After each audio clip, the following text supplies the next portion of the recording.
के लिए बड़ी बड़ी महत्वपूर्ण क्वेश्चन होंगे। ये क्वेश्चन नंबर फर्स्ट पर दिया गया है कि उस खाद्य प्रसंस्करण विधि को क्या कहा जाता है जिसके द्वारा चावल में पोषक तत्वों की हानि को न्यूनतम किया जा सकता है। मतलब किस प्रकार से चावल को बनाया जाए जिसमें जो पोषक तत्व होते हैं उनको कम किया जा सकता है। देख लीजिए, ये लिखा है पार्चिंग लिखा है, फिर लिखा है पार बॉइलिंग लिखा है, स्प्राउटिंग लिखा है, फर्मेंटिंग लिखा है। तो जिसमें उसके पोषक तत्व कम, हाँ, कम मतलब दिक्कत हो, उस तरह से क्वेश्चन पूछा गया था। ठीक है। और ये लिखा है उस खाद्य संस्करण विधि को क्या कहते हैं जिसके द्वारा चावल में पोषक तत्वों की न्यूनतम हानि होती है, मतलब कम हानि होती है। तो पर बॉइलिंग का मतलब है कि जब चावल जो बॉइलिंग करने के बाद हल्के गीले से होते हैं ना, तो उसमें क्या है, पोषक तत्व कम नष्ट होते हैं। अगर चावल को पूरी तरीके से बना दिया जाता है, पका दिया जाता है, ठीक है, ड्राई वगैरह एकदम कर दिया जाता है, तो उसमें क्या है, पोषक तत्व नष्ट हो जाते हैं। जिसमें जब चावल, जैसे पुलाव नहीं बनता, तो पुलाव जब बनाया जाता है तो पुलाव को पर बॉइलिंग आप कह सकते हैं। क्या कहेंगे? पर बॉइलिंग कहेंगे। ठीक है। तो आप लोग अपने आंसर बताते हुए चलते रहेंगे। तो हाँ, तो उसमें क्या है, पोषक तत्वों की कम हानि होती है।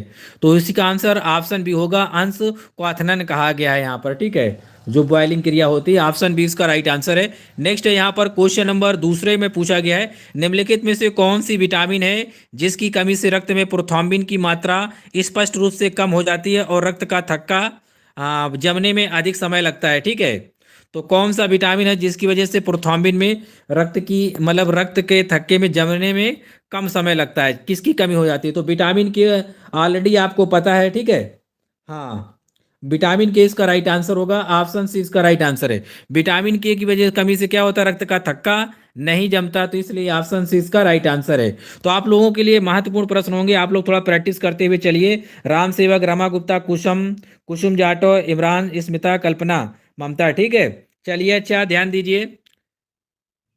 सर मेरिट लिस्ट कितने पर जाएगी एससी कास्ट की? अभी आपको लास्ट में सब कुछ बताएंगे कितनी मेरिट लिस्ट वगैरह जाएगी। ठीक है। अभी आप लोग पढ़िए, लास्ट में हम सारा डिस्कशन करेंगे। आप लोग पहले पेपर देख लो, कैसे पेपर आया था, किस तरह से। क्वेश्चन नंबर तीसरा लिखा है, the best method of disposal of hospital refuse. Hospital में जो हॉस्पिटल में जो डिस्पोजल होता है, ठीक है, उसको, या हॉस्पिटल में जो भी कूड़ा करकट होता है उसको हम लोग डिस्पोज करेंगे। ठीक है।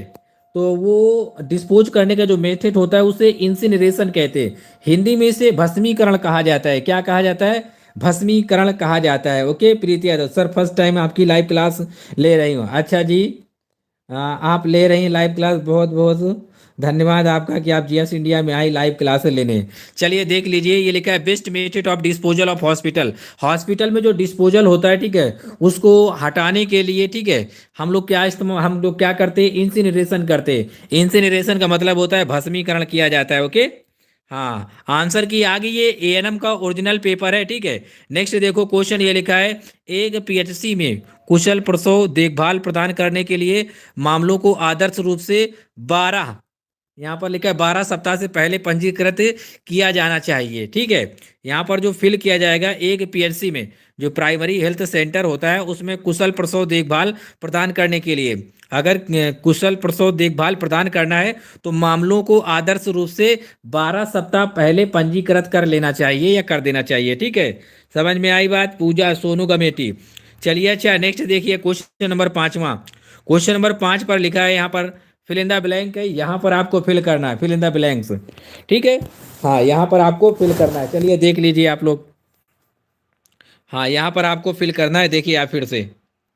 हाँ, यहाँ पर आपको फिल करना है, ये लिखा है को छोड़कर निम्नलिखित में सभी महामारी विज्ञान हाँ, इपिडीमियोलॉजी ट्रायड के अंतर्गत आते हैं। ये हमने आपको ऑलरेडी पढ़ाया था पेड में, नॉन पेड क्लास में। अभी 2-3 दिन पहले भी इसको भी पढ़ाया था, इसके पहले भी पढ़ा चुका हूँ कि जो चीज़ें जैसे कि आपको पढ़ाया था, एपिडीमियोलॉजी का एक ट्रायड पढ़ाया था मैंने, ट्रेड पढ़ाया था, उसमें मैंने आपको बताया था होस्ट, एजेंट एंड एनवायरनमेंट।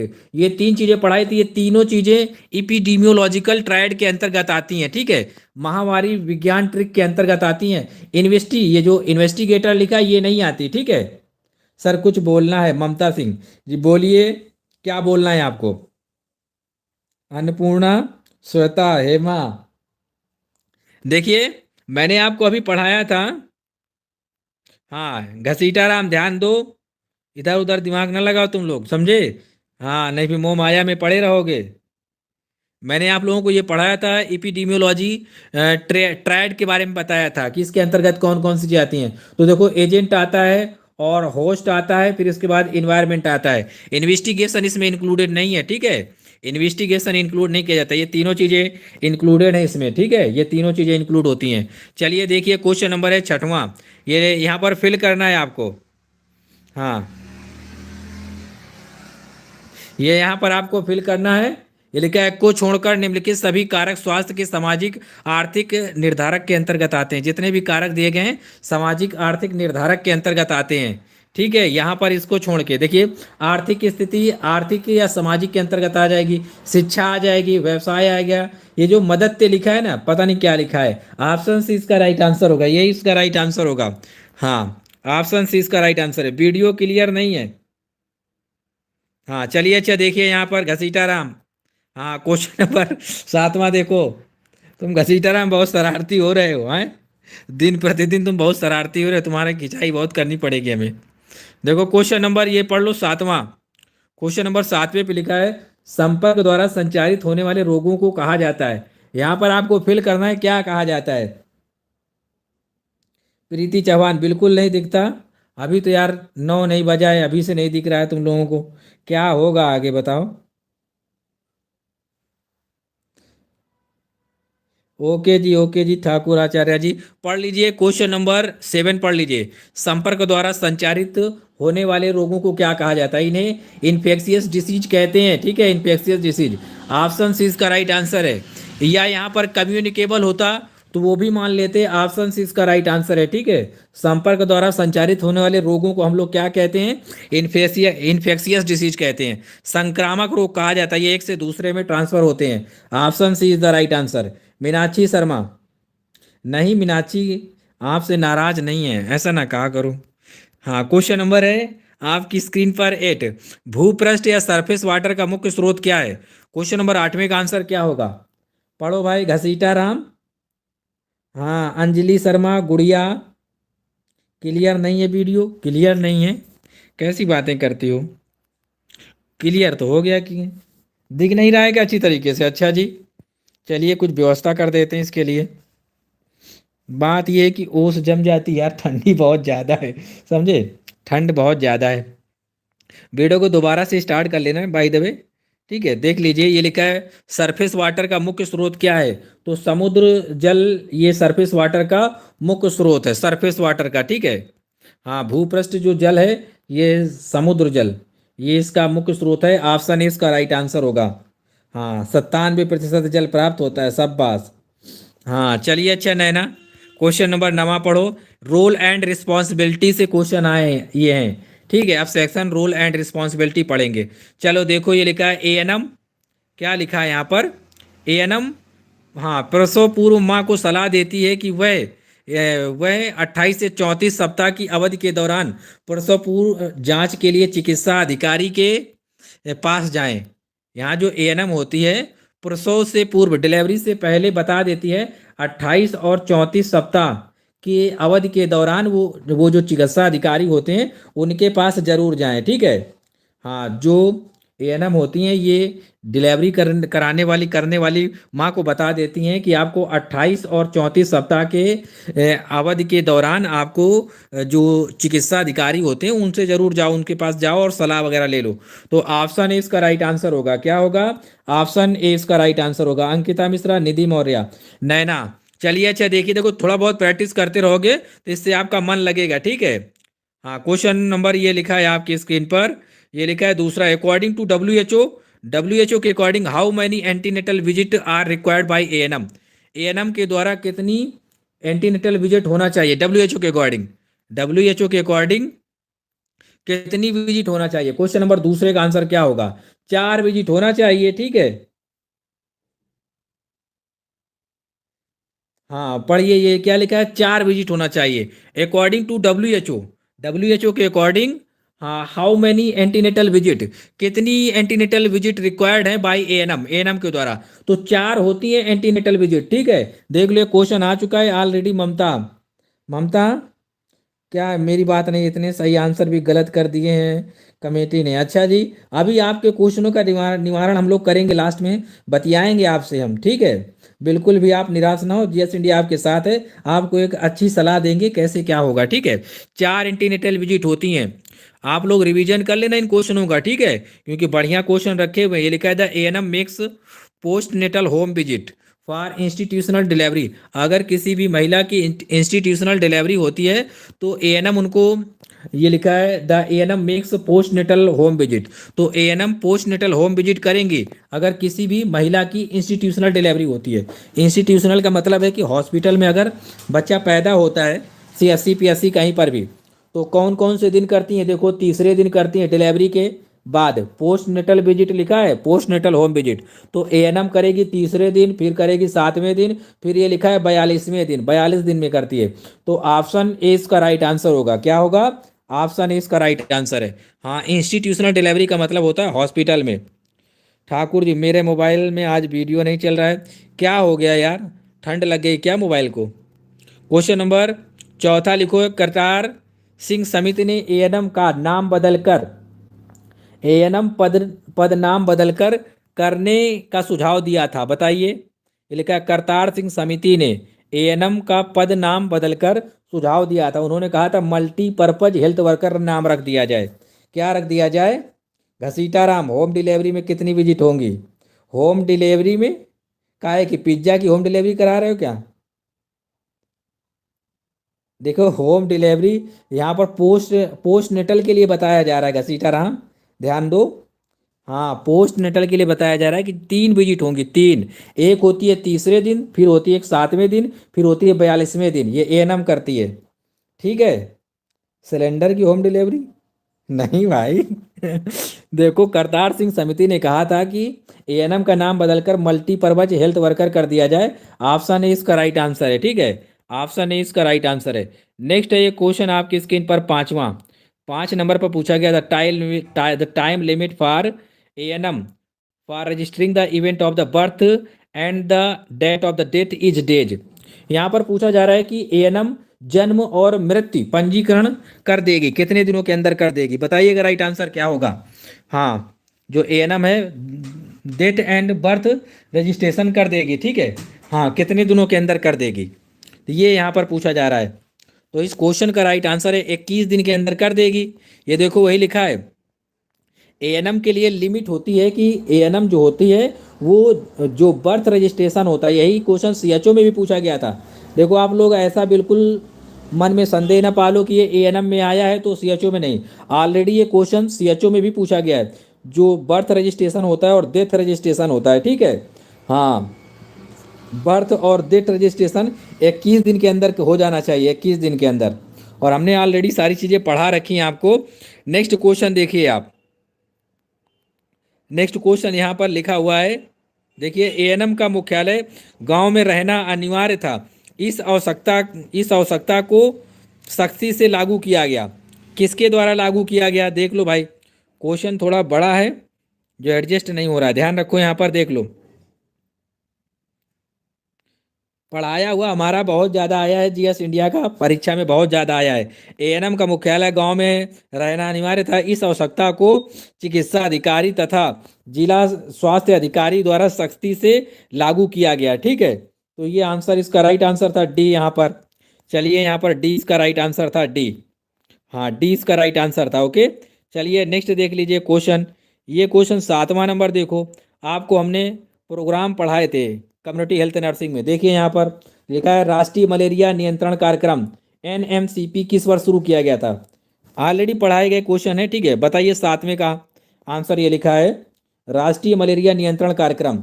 सभी लोग कम से कम अपने अपने आंसर देते रहो, ठीक है, इससे कम से कम पढ़ाई के टच में रहोगे। 1953 इसका राइट आंसर है, 1953, ठीक है, 1953 राष्ट्रीय मलेरिया नियंत्रण कार्यक्रम 1953 में शुरू किया गया था। देखो इससे आपकी जो 18 तारीख को परीक्षा होगी, 18 को, 19 को, 20 को, ठीक है, इस पेपर से आपकी परीक्षा में क्वेश्चन आ सकते हैं। क्यों आ सकते हैं? इसका कारण ये है कि क्योंकि एक ही आयोग परीक्षा करा रहा है। परीक्षा जो कराने वाला आयोग है वो एनएचएम है, ठीक है। हाँ, एनएचएम करा रहा है आपकी परीक्षा, तो इसलिए ये क्वेश्चन आपकी परीक्षाओं में आ सकते हैं। ठीक है, तो आप लोग बिल्कुल भी इन क्वेश्चनों को इग्नोर ना करो, क्योंकि कमीशन जो परीक्षा करा रहा है वो एक ही कमीशन है, एनएचएम ही परीक्षा करा रहा है इन चीज़ों की। तो आपके एग्जाम में एक क्वेश्चन आ सकते हैं। ठीक है, पहले बच्चे के जन्म के बाद 3 वर्ष का अंतराल बनाए रखना एएनएम का प्राथमिक जिम्मेदारियों में से एक है। ठीक है, ये मैंने आपको पढ़ाया था जब आपको वो पढ़ा रहे थे क्या, जब आपको फैमिली प्लानिंग पढ़ा रहे थे हम। ठीक है, और उसमें जब अंतराल इंजेक्शन के बारे में बताया था कि पहले बच्चे के जन्म के बाद 3 वर्षों का अंतराल रखना चाहिए दूसरा बच्चा पैदा करने के लिए, और ये एएनएम की जिम्मेदारी होती है कि गांव में ये चीज़ बताएं, जो कार्यकर्ता होती हैं आशा वगैरह को सिखाओ। ये सारी चीज़ें पढ़ाई थी कि नहीं पढ़ाई थी? हाँ, तो ये बच्चे के जन्म के बाद 3 वर्ष का अंतराल रहना चाहिए। ठीक है, दूसरा बच्चा पैदा करने के लिए। हाँ, तीसरे, ये एएनएम की प्राथमिक जिम्मेदारियों में से एक जिम्मेदारी है। पहले जब बच्चे के बाद 3 वर्ष का अंतर होना चाहिए, ये मैंने पढ़ा था, 3 वर्ष का गैप होना चाहिए। चलिए, अच्छा देखिए घसीटा राम, देखो इधर। अब हम लोग पोषण पढ़ाएंगे आपको, न्यूट्रिशन। इससे देख लो कितने सारे क्वेश्चन आए थे। रोहित कुमार, हाँ ये लिखा है क्वेश्चन। नेक्स्ट देखिए, 1 नंबर क्वेश्चन, निम्नलिखित में से कौन सा विटामिन, ये लिखा है गट बैक्टीरिया द्वारा संश्लेषित किया जाता है। तो इस क्वेश्चन का राइट आंसर होगा ऑप्शन बी, विटामिन के। ये गट बैक्टीरिया द्वारा संश्लेषित किया जाता है, ऑप्शन बी इसका राइट आंसर होगा, विटामिन के इसका राइट आंसर है। गिरिराज, मिथिलेश, ललित। चलिए देखिए नेक्स्ट है क्वेश्चन, ये लिखा है वृक्क प्रत्यारोपण वाले व्यक्ति को प्रोटीन के सेवन को नियंत्रित करना चाहिए, जिनका किडनी का, हाँ किडनी का ट्रांसप्लांटेशन हुआ है ना, हाँ ट्रांसप्लांटेशन, उसको प्रोटीन के सेवन को नियंत्रित करना चाहिए, मतलब प्रोटीन कम लेना चाहिए। ठीक है, क्वेश्चन नंबर दूसरा, जो क्वेश्चन नंबर दूसरा लिखा है यहाँ पर, वृक्क प्रत्यारोपण वाले व्यक्ति को प्रोटीन, हाँ प्रोटीन का सेवन कम करना चाहिए, प्रोटीन कम मात्रा में लेनी चाहिए। ठीक है, चलो अच्छा अगला क्वेश्चन देखो, माधुरी, अनीता, कविता, मंजू। हाँ देखिए, ऊपर हमारे चैनल्स का लिंक दिया गया है, प्रिय विद्यार्थियों, छात्र छात्राओं, ऊपर हमारे चैनल्स का लिंक दिया गया है, कृपया आप सभी लोग उस चैनल्स पे जाएं और चैनल को सब्सक्राइब कर लीजिए। एक वीडियो का लिंक दिया है हमने, जो आज नया वीडियो आया है उस वीडियो का हमने लिंक दिया है, आप लोग इस वीडियो को भी देख लेना, जहां पर जीएस इंडिया के माध्यम से पिन किया गया है। ठीक है, जिन लोगों ने चैनल को सब्सक्राइब नहीं किया है कृपया चैनल को सब्सक्राइब कर लें। हाँ, हमने ऑलरेडी ये लिंक दे रखा है, ये हमारा ही चैनल्स है, क्योंकि इस चैनल्स में एक स्ट्राइक आ गया जिसकी वजह से हम live classes by the way बाधित हो सकती हैं, तो आप लोग इस चैनल को सब्सक्राइब कर लेना। कल परसों से आपको उस चैनल्स में लाइव क्लासेज मिलेगी, बाकी आपको डेली एक अपलोडेड क्लास दी जा रही है, अपलोड करके एक क्लास आपको डेली दी जा रही है। जिन लोगों ने सब्सक्राइब कर दिया है, नमो ने सब्सक्राइब कर दिया है, आरती ने, सोनू ने, सुखदेव ने सब्सक्राइब कर, जिन लोगों ने सब्सक्राइब कर दिया है कोई ज़रूरत नहीं है, आप लोगों का बहुत बहुत धन्यवाद। आप लोग जाइए दोबारा सब्सक्राइब कीजिए, जितने लोगों ने कर दिया है हमारे पास उन लोगों के मैसेज आ चुके हैं, नाम आ गए हैं जिन लोगों ने कर दिया है। ठीक है, क्वेश्चन नंबर आप तीसरा पढ़िए फिर आंसर बताइए। ठीक है, हम लाइव देख रहे हैं कितने लोगों ने सब्सक्राइब किया है। ठीक है, अभी हम आपको देख रहे हैं, फिर उसके बाद आपको कल परसों से इसी चैनल्स पे लाइव क्लासेज मिलेंगे, क्योंकि इस चैनल्स पर एक स्ट्राइक आ चुका है। हाँ ओके जी, थैंक यू सो मच। हाँ जी, आप लोगों ने कर दिया है, अवस्थी ममता ने कर दिया है अभी सब्सक्राइब, सूरज सिंह ने कर दिया है सब्सक्राइब। ओके जी, thank you so much Suraj Singh. Okay, हाँ सूरज ने कर दिया subscribe, thank you so much. Awasthi ने कर दिया है, सुनैना ने कर दिया है। ओके जी, थैंक यू सो मच। चलिए अच्छा देखिए, दोबारा मत करना। ठीक है, क्वेश्चन नंबर पढ़िए तीसरा, ये लिखा है इनमें से कौन सा विटामिन शरीर में प्राकृतिक रूप से बनता है, जो नेचुरल तरीके से बनता है प्राकृतिक रूप से, वो विटामिन डी है, ऑप्शन सी इसका राइट आंसर है, विटामिन डी, विटामिन डी है। ओके, हाँ ये विटामिन डी इसका राइट आंसर। 19 फरवरी हमारे चैनल से स्ट्राइक हटेगी, 19 फरवरी को। ठीक है, तो ये कौन सा विटामिन शरीर में प्राकृतिक रूप से बनता है, तो ये विटामिन डी है, सूरज की रोशनी या धूप में जाने पर मिलता है। क्वेश्चन नंबर है चौथा, 1 ग्राम प्रोटीन में कितने कैलोरी होती है, क्वेश्चन नंबर चौथा। ठीक है, पढ़ो भाई क्वेश्चन नंबर चौथा, बहुत ज़्यादा पेपर जीएस इंडिया से आया है, बहुत ज़्यादा पेपर। ठीक है, जिन लोगों ने मन लगा के पढ़ा है, ठीक है, जिन लोगों ने मन लगा के पढ़ा है घसीटा राम, ठीक है, उनका 100% कल्याण हो जाएगा, क्योंकि जीएस इंडिया से पेपर इस बार भरपूर बनाया गया है, जो जीएस इंडिया में पढ़ाया गया था। 1 ग्राम प्रोटीन में कितनी कैलोरी होती है, 4 कैलोरी होती है 1 ग्राम प्रोटीन में। आप बताओ 1 ग्राम फैट में कितनी किलो कैलोरी होती है, 1 ग्राम फैट में। घसीटा राम, मुन्ना यादव, छुटका यादव, कहाँ गए सब के सब, दिखाई नहीं दे रहे हैं। चंचल, शुभम, रूबी, अंजू, माधुरी, पिंकी, प्रामिला, पूजा, राहुल, अन्नपूर्णा। बताओ 1 ग्राम फैट से कितनी कैलोरी ऊर्जा मिलती है? कौन बताएगा इसका राइट आंसर? हाँ, क्या होगा इसका राइट आंसर? रिंकू, सोनल।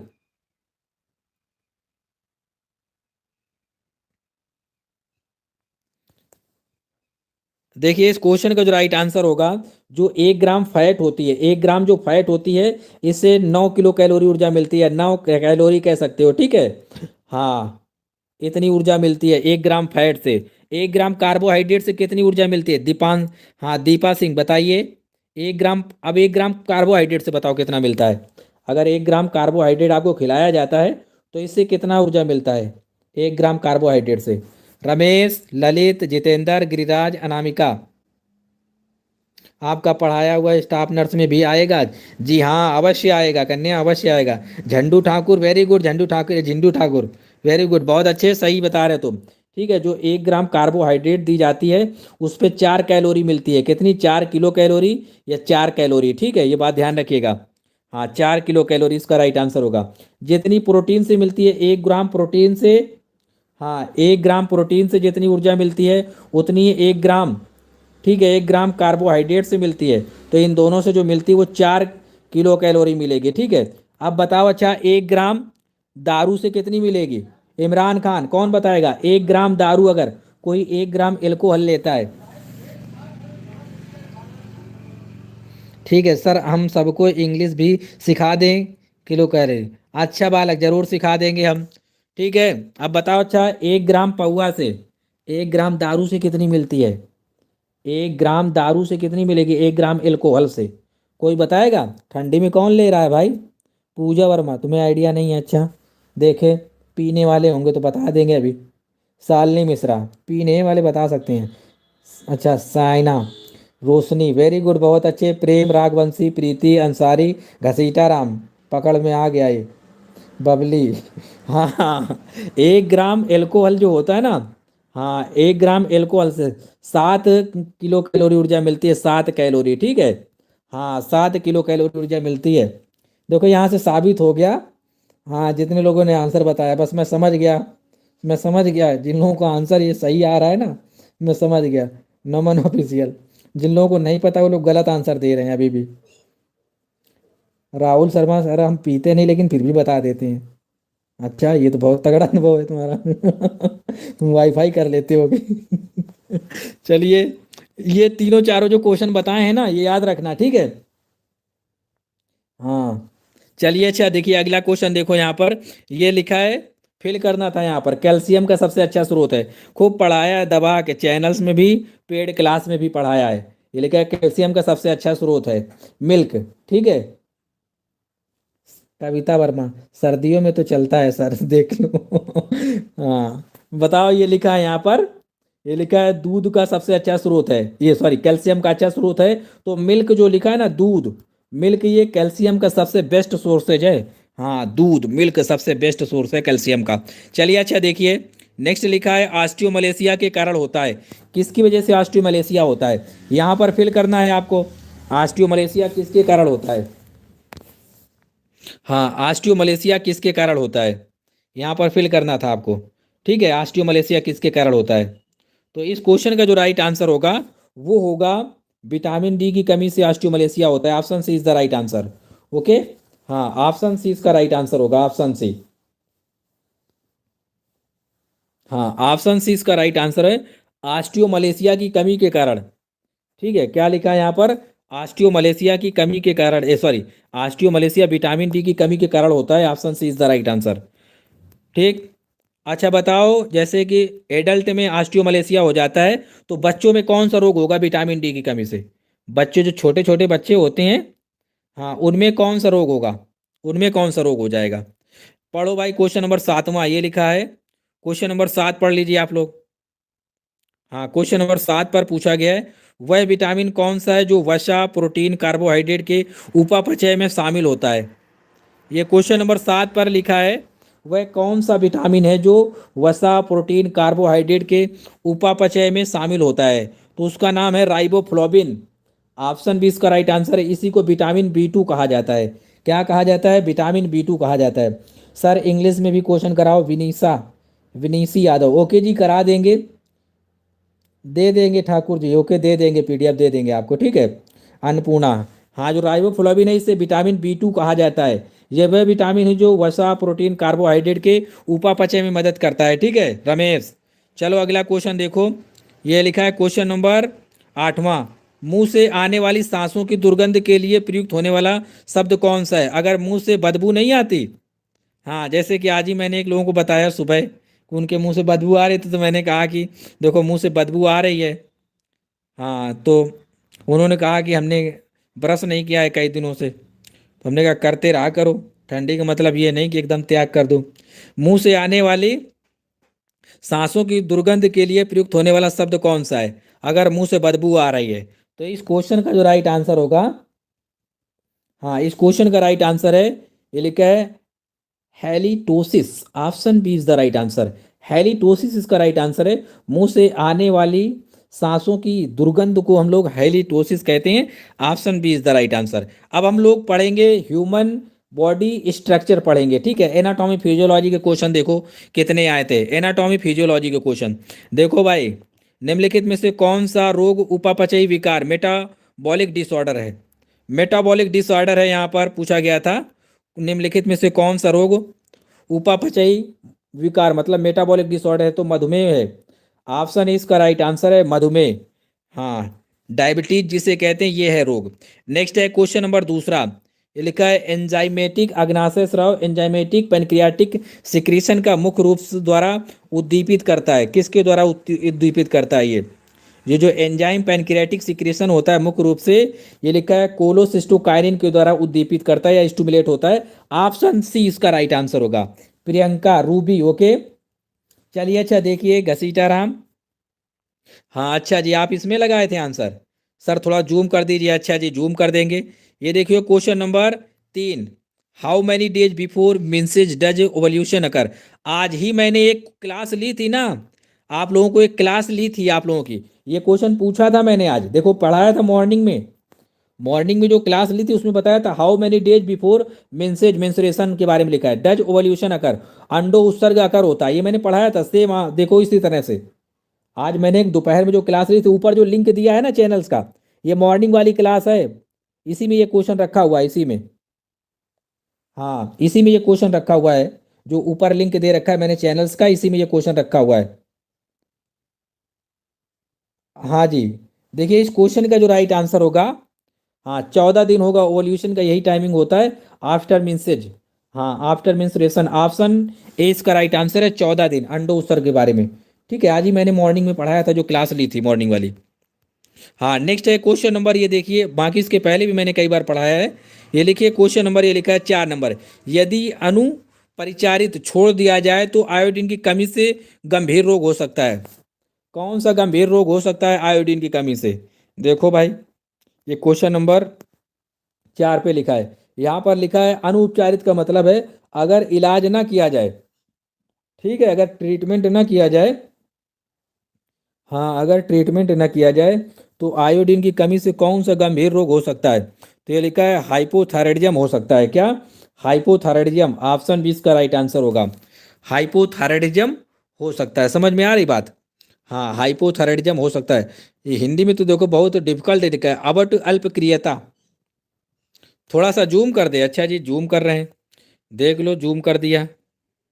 बात ये है कि ये HTML में PDF है, HTML में, ठीक है। बहरहाल ये PDF नहीं, ये HTML डॉक्यूमेंट है, इस वजह से बाय द वे थोड़ा ब्लर दिख रहा होगा आपको। ये HTML डॉक्यूमेंट है, कल आपको दूसरे सिस्टम से पढ़ाएंगे, अच्छी तरीके से दिखेगा, ठीक है। और कल एक निर्धारित समय है, कल एक मॉर्निंग में क्लास लेंगे, ठीक है। तो ये लिखा है हाइपोथायराइडिज्म, आयोडीन की कमी से गंभीर रोग हो सकता है, हाइपोथायराइडिज्म हो सकता है, मतलब आयोडीन की कमी से जो थायरॉक्सिन हार्मोन्स होता है ये कम सिक्रेटेड होगा। ऑप्शन 20 का राइट आंसर है। चलिए अच्छा नेक्स्ट देखिए, अच्छा जी ठाकुर आचार्य जी, देखिए हाँ जी आपने देखा मैसेज आपका आया है, ठीक है। क्वेश्चन पढ़ लीजिए, ये लिखा है क्वेश्चन नंबर 5, त्वचा के संश्लेषण में मुख्य भूमिका निभाता है, ठीक है। बताना है यहाँ पर राइट आंसर क्या होगा क्वेश्चन नंबर 5 का। क्वेश्चन नंबर 5 का पूछा गया है यहाँ पर, सी लिखा 7 डिहाइड्रेशन कोलेस्ट्रॉल, ये त्वचा के संश्लेषण में मुख्य भूमिका निभाता है। ऑप्शन डी इसका राइट आंसर होगा। हाँ, option D is the right answer.